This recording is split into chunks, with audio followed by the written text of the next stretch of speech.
আরে সেই ভাই অস্থির অস্থির প্রকৃতি খুব সুন্দর। সুন্দর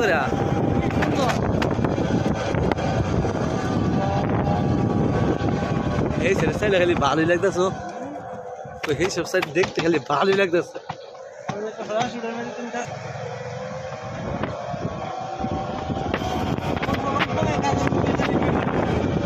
আর আমি তো ভিডিও করে লেগেছি আমার কি মনে হয়।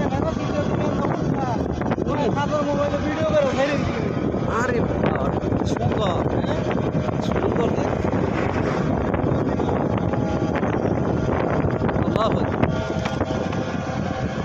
সাইডের লোক ওই বালা আর সাইডে ওই বালা সুন্দর হইতো না। বাবা এডিট করছে আর বাবা